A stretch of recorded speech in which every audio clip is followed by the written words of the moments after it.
Pnawn da bawb, a chroeso i cyrsiau Carlam Cymru, croeso i'r ail wers Gymraeg. Mae'n cael ei chyflwyno heno eto gan Mrs Claire Griffiths. Helo, pnawn da chi gyd. Diolch yn fawr am ddod nôl i'r ail sesiwn. Fel ydych chi'n gweld ar y sgrin, dyn ni'n mynd i trafod y ddrama Sesiwn gan Saunders Lewis heno. Mae hwn yn un o'n pynciau gorau a mwy o ffefryn dwi'n hoffi dysgu, a nes i ddysgu fe hefyd yn ysgol. Felly ni wedi bod yn gyfarwydd iawn ar drama yma am sbel bach. A fel ydych chi'n mynd i weld pan ni'n mynd trwy'r nodiadau a'r nodweddion, mae o dal yn bwysig heddi yn ein gymdeithas ni gyda popeth sy'n mynd ymlaen. Mae'r sioe Sesiwn, mae'r ddrama Sesiwn wedi cael ei ddangos ar y teledu a mae nifer o cwmnïau dramâu wedi rhoi ar llwyfan. So falle gobeithio cyn hir bydd fersiwn newydd arall o'ch gwmpas Cymru rhywle i ni'n mynd i weld. Mae'n werth chweil mynd.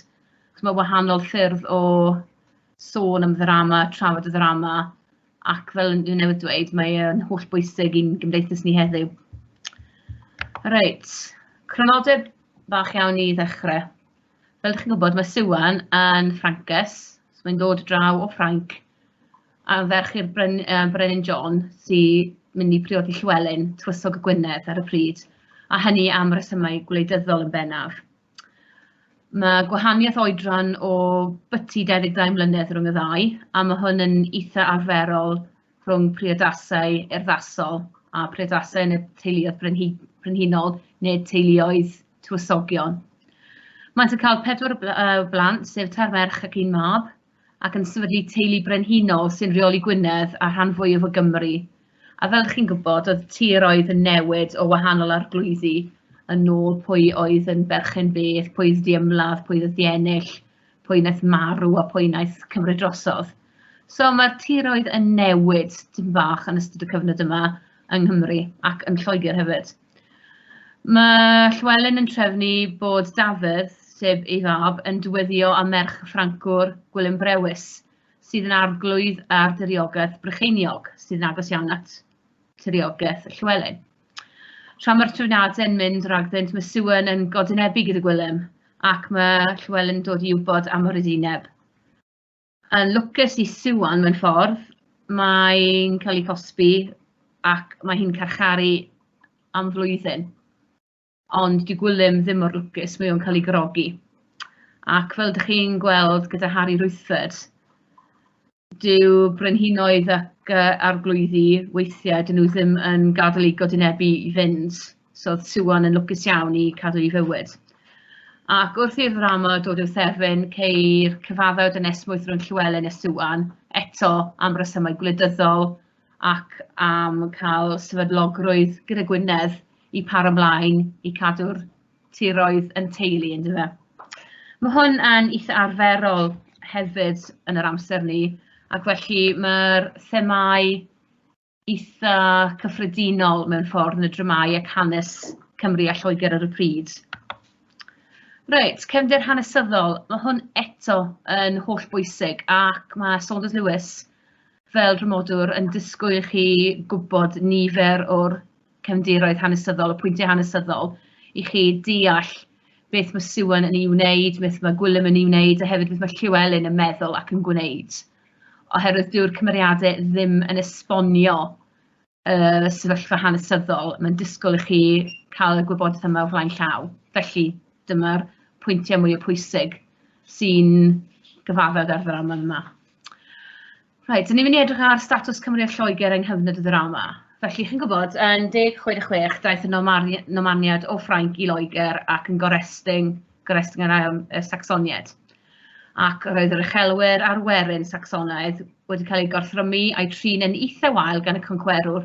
Mae hyn yn thema eitha gyfarwydd o concwerwr yn dod i'r wlad yma, i'r Deyrnas Unedig ac yn cymryd drosodd.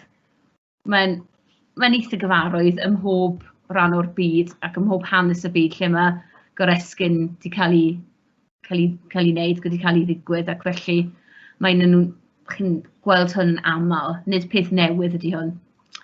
Dull yn ormaniad o reoli oedd rannu'r tir rhwng yr arglwyddi, y barwniaid, yr esgobion a'r marchogion. Oedd y brenin dal ar y frig, ond oedd yn defnyddio'r arglwyddi y barwniad yr ysgobion a'r marchogion i helpu fe reoli'r tiroedd. Ac falle chi'n disgwyl am yr ysgobion, ond roedd yr eglwys yn hynod o gryf ac yn bwerus ar y pryd.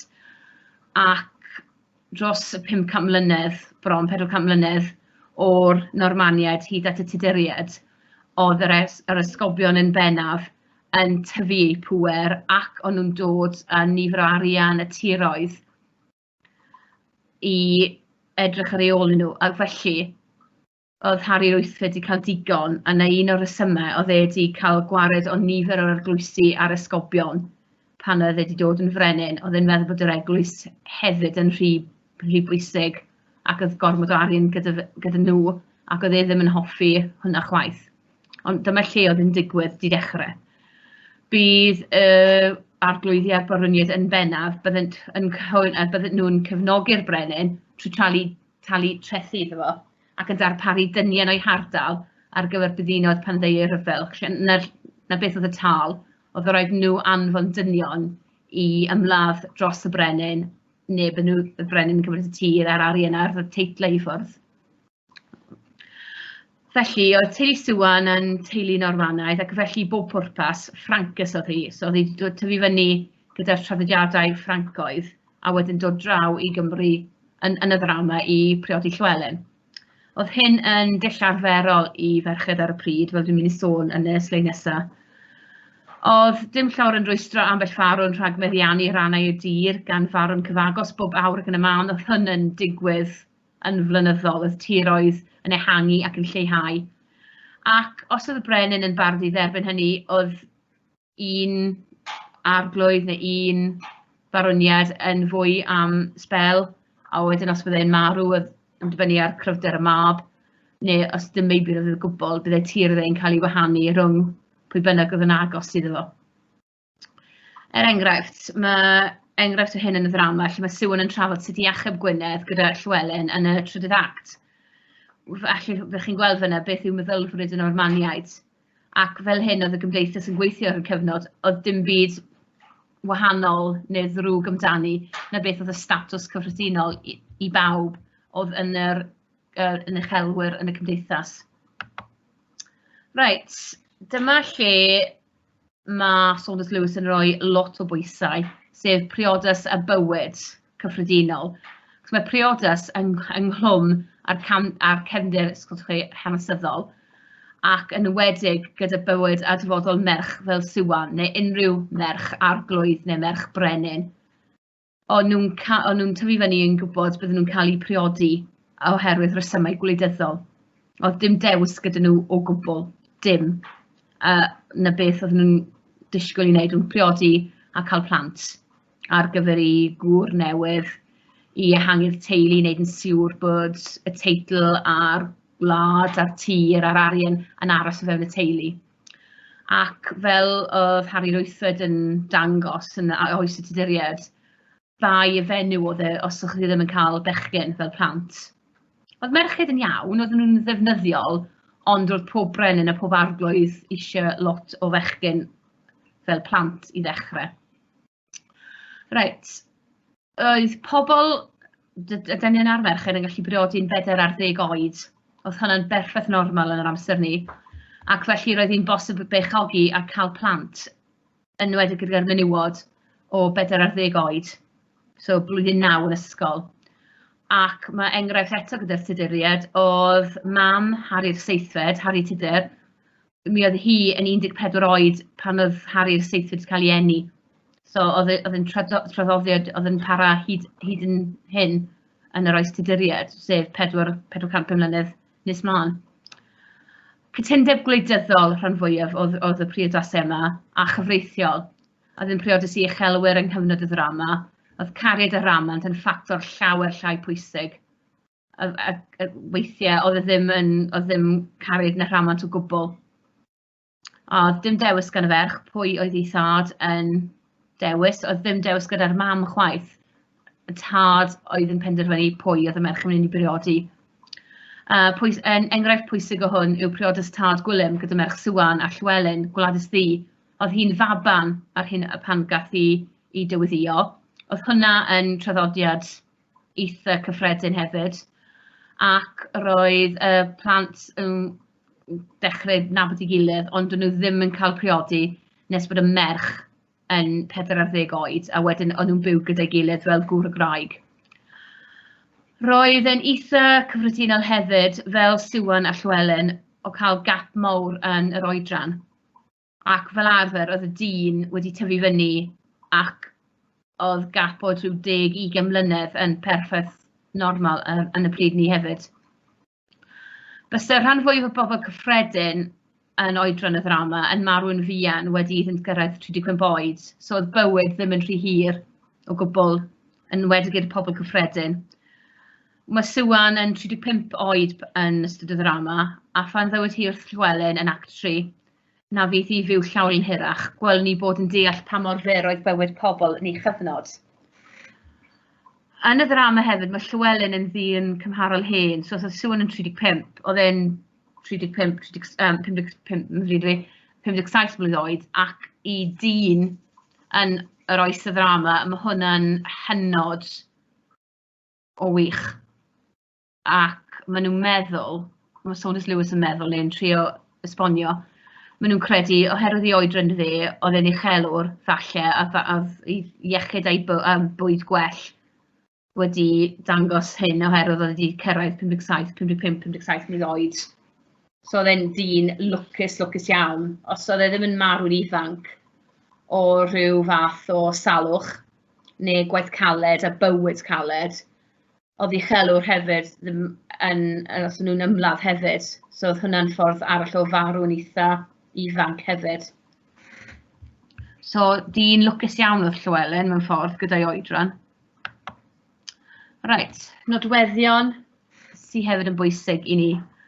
Trwy gyfrwng y ddrama, mae'r awdur yn trafod nifer o themau, a dyma lle fydd yn syniad i chi mynd trwy'r ddrama neu mynd trwy'r cronodeb, bydd nodiadau sydd gyda chi, i edrych am enghreifftiau o hyn.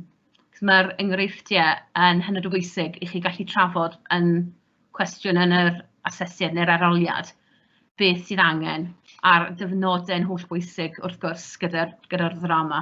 Mae rhaid chi cael enghreifftiau yn oes. So edrychwch ar y gwahaniaeth rhwng serch a chariad, yn enwedig y wahaniaeth gyda Sesiwn ac Alice yn bennaf, wahanol ffyrdd maen nhw'n derbyn, gweld ac yn delio gyda serch a chariad. Drychwch ar y gwrthdaro rhwng bywyd preifat a bywyd cyhoeddus. Ac ynghyd â'r pwynt yma, mae bywyd gwleidyddol a gwasanaeth ydych chi'n cael ei ddisgwyl i wneud fel rhan o'ch statws yn y gymdeithas. Sut mae hwn yn gwrthdaro a bywyd personol. Nawr, falle'n lwcus neu'n anlwcus yn bynnu ar eich barn, mae hwn wedi bod yn newyddion yn ddiweddar gyda'r teulu brenhinol sydd gyda ni yn dydio.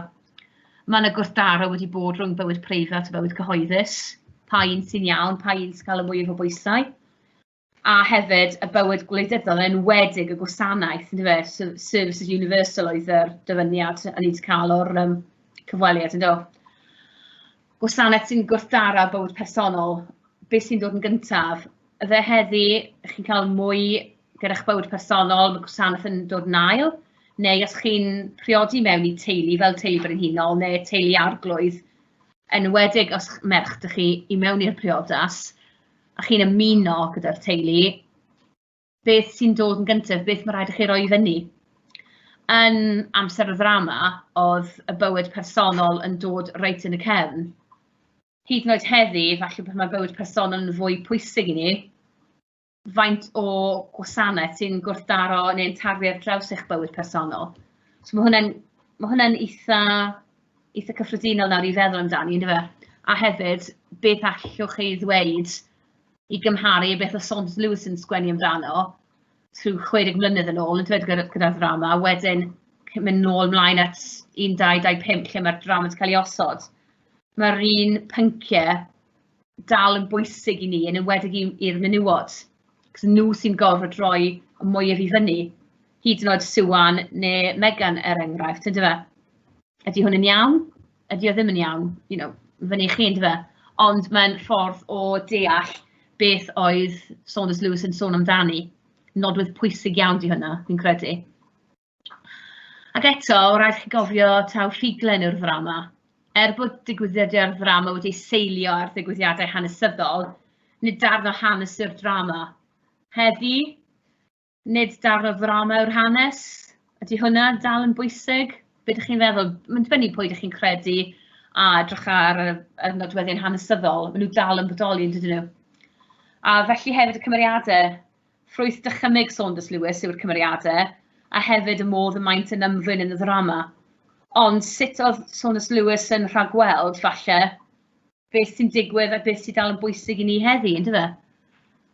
Gan i weld sut mae hwn yn mynd i par allan. Oes na mwy o parallels gyda ni rhwng beth sy'n digwydd heddi a beth oedd yn digwydd yn bywyd hanesyddol y wlad yma, ac beth mae Saunders Lewis wedi dychmygu. Mae'n edrych braidd fel oracle ar y funud, yn dydi o? Mae'n anodd credu. Reit, ac ni'n mynd i symud mlawr at cyfeiriadaeth yn y ddrama. A dwi wedi pigo allan y 4 dwi'n credu sy'n mwy o pwysig i ni, a 4 lle mae nifer helaeth o enghreifftiau gyda chi yn y ddrama. Ond eto, mae rhaid i chi hefyd deall y cefndir falle sydd ddim yn cael ei cyfeirio ati yn y ddrama. Edrych ymlaen am edrych yn mwy o'r cylch, mwy o'r gwybodaeth, mwy o'r cefndir. So allwch chi roi mwy yn y dyfnodau neu esbonio fwy am beth mae'r cymeriadau yn gwneud ac yn dweud, ynddo fe. Mae stori Tristan ac Esyllt yn hollbwysig i'r cefndir fan hyn, ynddo fe. Mae cyfeiriad yn y ddrama ato fo. Stori cariad yw Tristan ac Esyllt, sef chwedl sy'n perthyn i'r gwledydd Celtaidd. Eto, fel rhai o stori'r Mabinogi hefyd, mae yna elfennau eitha cyffredin rhwng y 3 stori, ynddo fe. Tywysoges ifanc a hardd yn Iwerddon yw Esyllt. Ddim yn rhy bell o stori Branwen mewn ffordd, ynddo fe, fi wedi mynd i Iwerddon i briodi, ynddo fe. Mae Tristan yn un o farchogion Arthur, yn ôl hanes, ynddo fe. Mae Arthur yn Cymro, neu mae'n dod o Gernyw, y traddodiad Celtaidd eto. Fe sy'n brwydro yn erbyn ei hewythr. Wedi Tristan gael ei glwyf yn y frwydr, mae Esyllt yn ei iachau o'i glwyfau. A wedyn mae Tristan yn ffoi adrodd i Gernyw wedi iddo wella. Ddim yn rhy wahanol i stori Sesiwn, nag dio. Peth sy'n gyffredin, mae driongl cariad rhwng Tristan, Esyllt, a wedyn eto chi'n edrych ar Sesiwn a Llywelyn gyda Gwilym, ynddo fe. Mae Llywelyn yn hynach na Sesiwn ac mae Marc yn hynach nag Esyllt. Mae Tristan a Gwilym yn ifancach yn mwy at oedran y menywod, ynddo fe. Mae Gwilym brewis a Tristan yn farchogion ifanc, golygus a dewr, fel maen nhw wastad yn dramau, ynddo fe.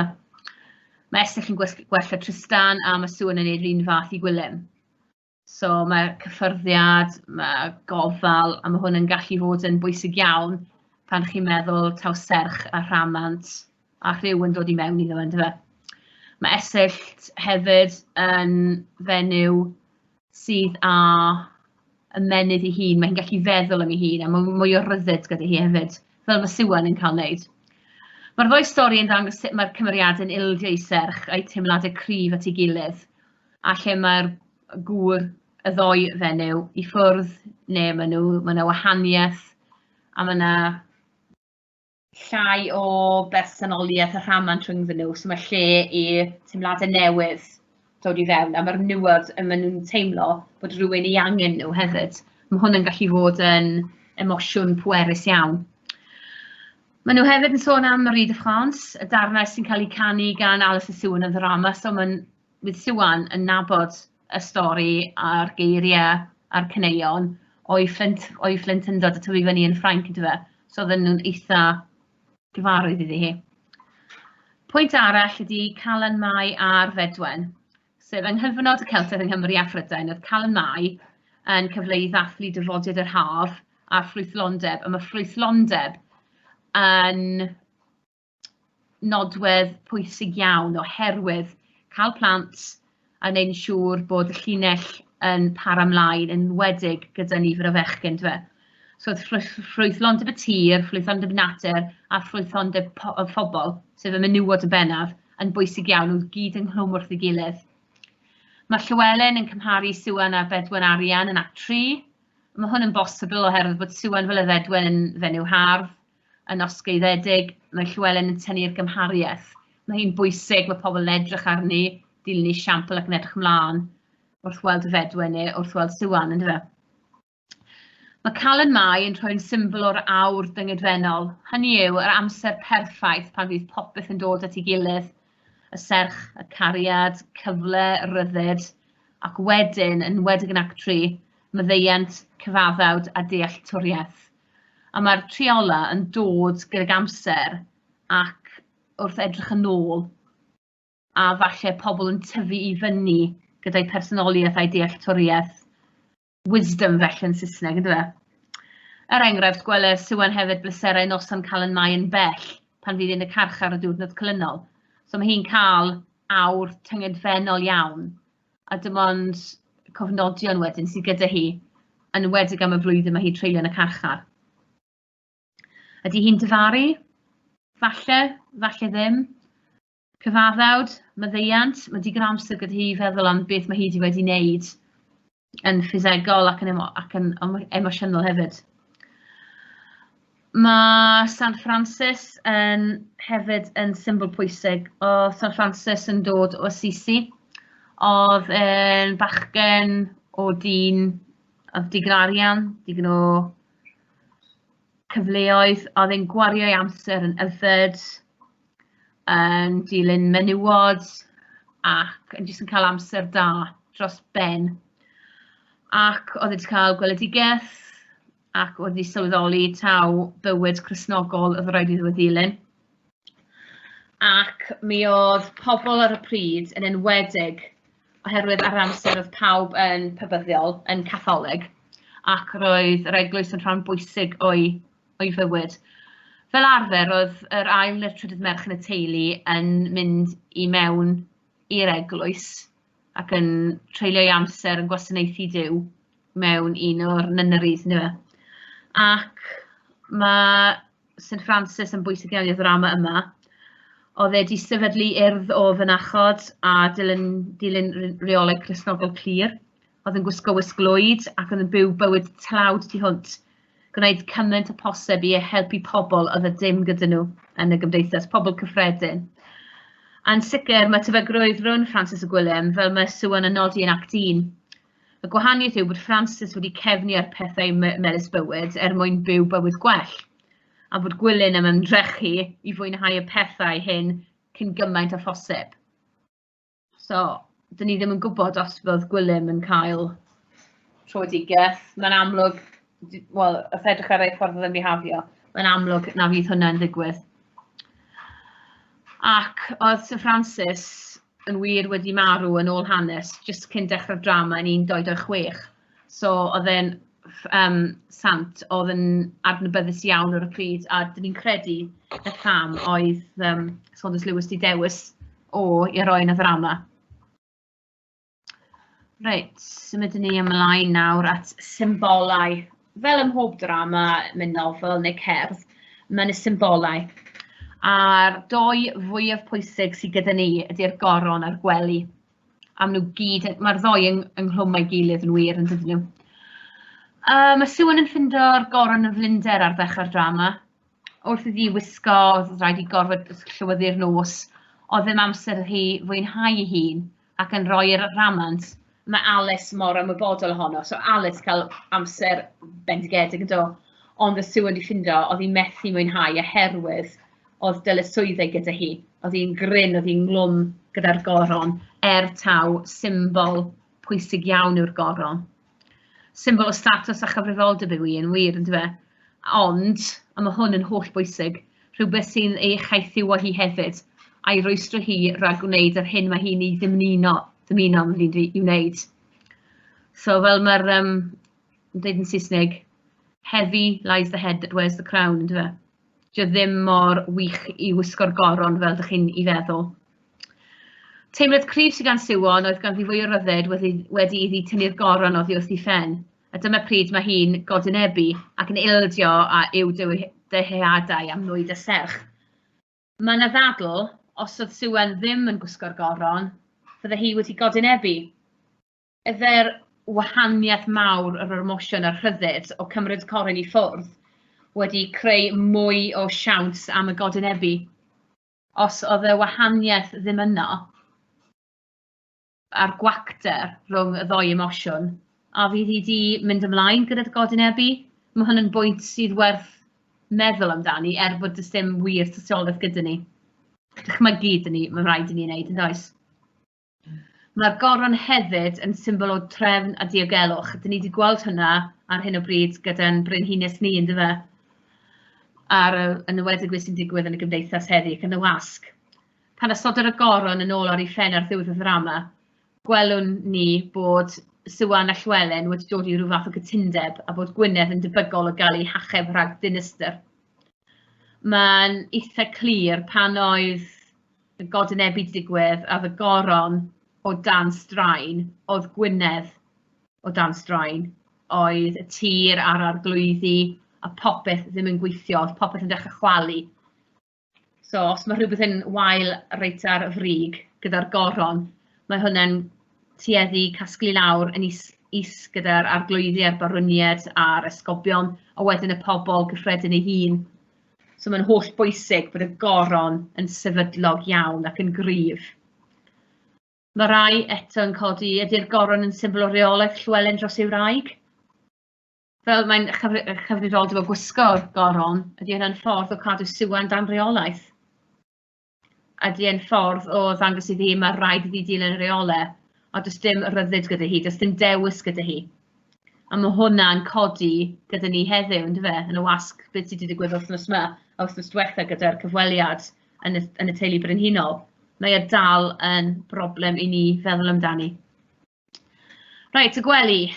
Yn amser gosedig Siwan, mae'r gwely priodasol yn lle arwydd y cael tu hwnt, sydd wrth wraidd creu teulu a pherthynas rhwng gŵr a gwraig. Ac ar y pryd, oedd y gwraig yn berchen i'r gŵr. Nhw oedd yn gallu penderfynu bron popeth. Pan oedd y tad yn priodi'r merch i ffwrdd, y gŵr oedd yn cymryd drostodd. A dim ond yn yr 20fed ganrif mewn ffordd, oedd hwnna wedi symud i ffwrdd. Oedd y wraig yn rhan o pethau oedd y gŵr wedi prynu, wedi priodi.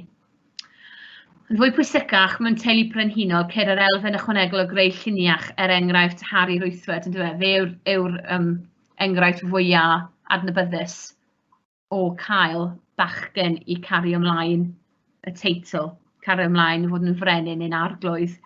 Dim ond yn ddiweddarach yn y wlad yma ac yn wledydd Ewropeaidd eraill sydd gyda teulu brenhinol, lle mae'r merch yn cael dod yn brenhines, hyd yn oed os oedd brodyr i einca gyda hi.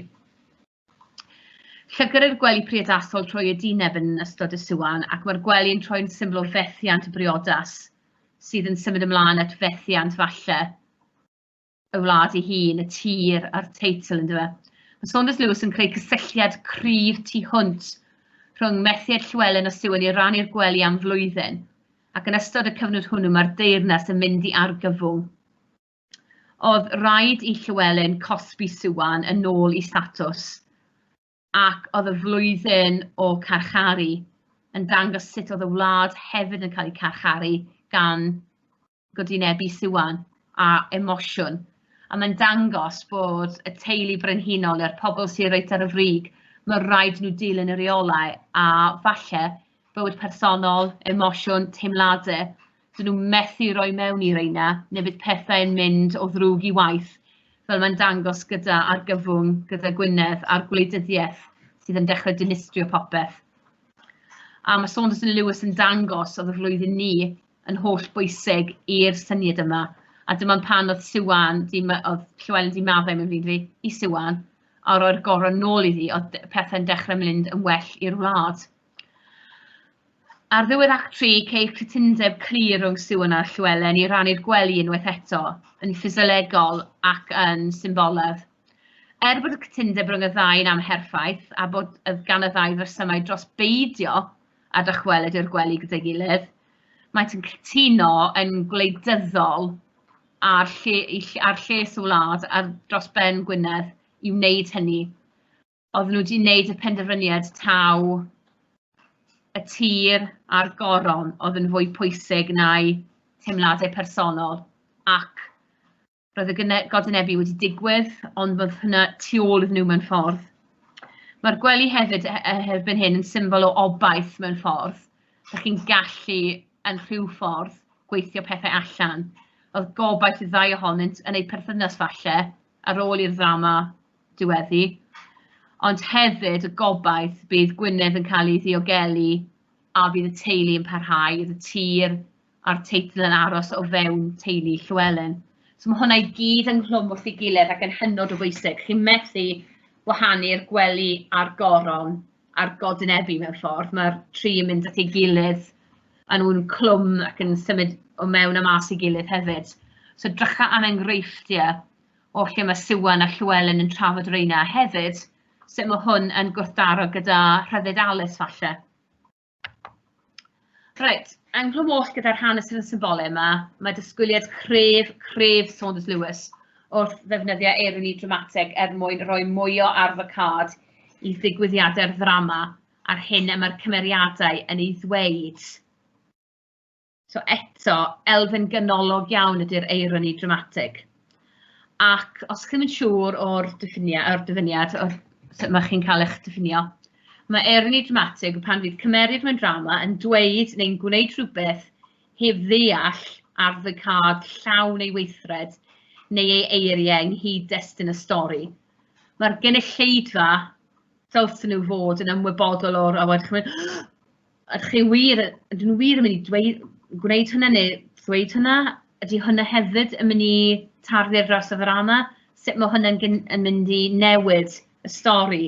Sut mae beth mae pobl yn credu, beth ynghlwm wrth calon y ddrama, ynddo fe?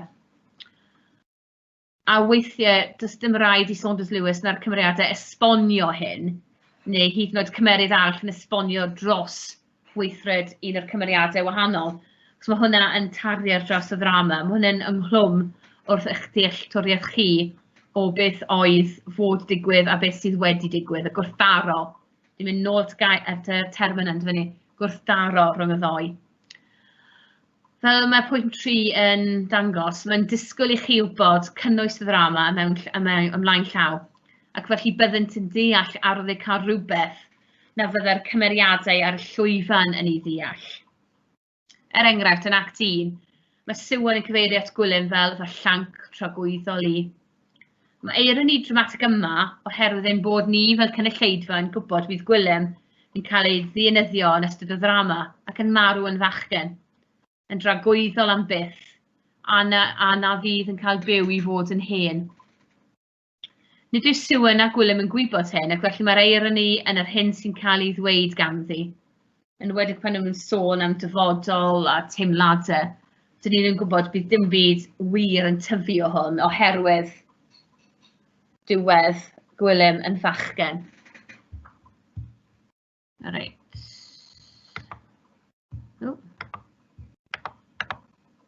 Reit, themau'r drama.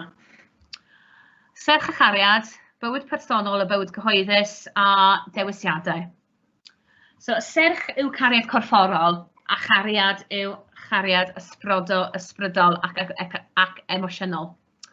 Dyfeisiwyd tragediau clasurol am y tro cyntaf yng Ngwlad Groeg ac yno gelwir cariad ysbrydol yn agape a chariad corfforol yn eros, a mae rhaid chi bod yn glir o'r wahaniaeth a'r wahaniaeth o fewn Sesiwn gyda rhain.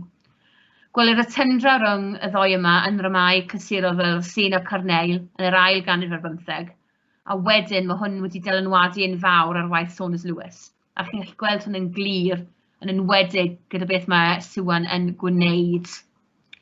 Cynlluniwyd y ddrama fel bod Llywelyn yn cynchronio'r gŵr cyfrifol sy'n caru ei wraig ac yn gweithredu'n gyfrifol dros bawb ar y naill llaw, a Gwilym ar y llaw arall sydd yn ifanc, anghyfrifol a hunanol, a sydd yn diwallu ei ddehadau personol cyn meddwl am eraill. So, wahaniaeth sy'n bwysig fyna. Hanes Sesiwn yn cefnu ar y gyfrifoldeb ac yn ochri ag anghyfrifoldeb yn gyfnod sydd yn y ddrama, a sgil effeithiau dinistriol gwneud hyn. Diffyg gyfathrebu yw'r unig prif themau fel dyn ni'n gweld. Mae Sesiwn yn ymateb trwy feddwl bod perthynas nwydus gyda Gwilym yn ddihangfa, ond dio ddim.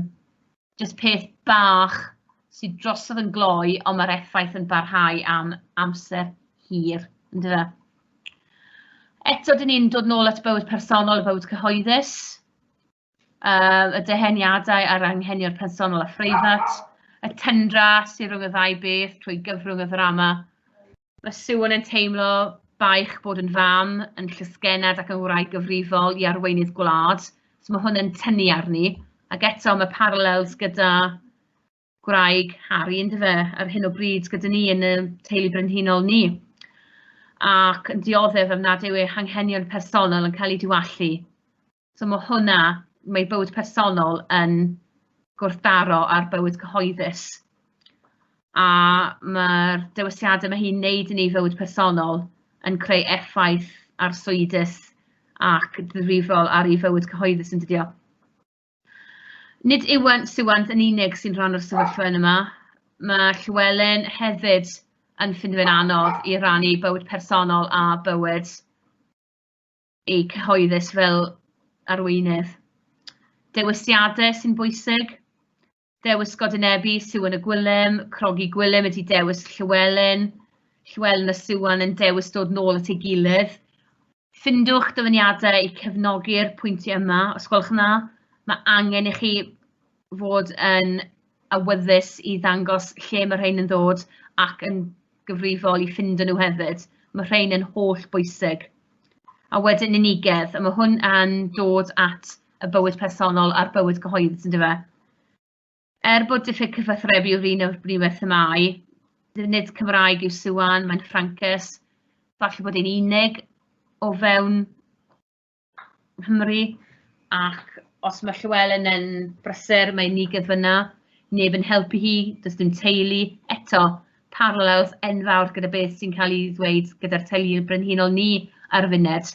Allwch chi defnyddio hwnna i gymharu â dyfyniadau o Sesiwn. Ac felly, y pwynt ola, nid Sesiwn yw'r unig un sydd yn unig chwaith. Gwelwn sut mae Llywelyn yn cadw ei deimladau ceriadus tuag ei wraig iddo hun, yn lle rannu nhw. Mae'n unig, dwi'n methu cyfathrebu y teimladau, falle bydd Sesiwn ddim wedi godynebbu os oedd hi'n gwybod sut oedd Llywelyn yn teimlo. Mae hwn yn eitha wahanol i ran fwyaf o'r pobl sydd yn rhedeg gwledydd yn teuluoedd brenhinol. Mae yna cariad fan hyn. Oedd Sesiwn yn ymwybodol, so mae'r unigedd fyna hefyd gyda'r ddwy ohonyn nhw. Ac sut ond rhaid nhw gydweithio i greu teyrnas a'r holl gyfrifoldeb sydd ar ysgwydd ddau, oedd angen y cyfathrebu. Oedd hwn yn holl bwysig yn lle fod yn unig o fewn y perthynas. So, os allwch chi edrych am dyfniadau ac enghreifftiau o fewn y ddrama i fynd gyda'r themau, i fynd gyda'r symbolau ac gyda'r cyfeiriadau, bydd hwn yn helpu chi'n fawr iawn gyda unrhyw cwestiwn sydd yn fyny yn aroliad neu asesiad. Ac os yna gwestiynau, rwch nhw yn sgwrs, efallai bydd siawns gyda un ohonyn ni i ateb nhw. Ond, diolch yn fawr i chi am wrando, ac fe welai chi wythnos nesaf ar gyfer gwers 3. So diolch yn fawr am ddod a nos da i chi.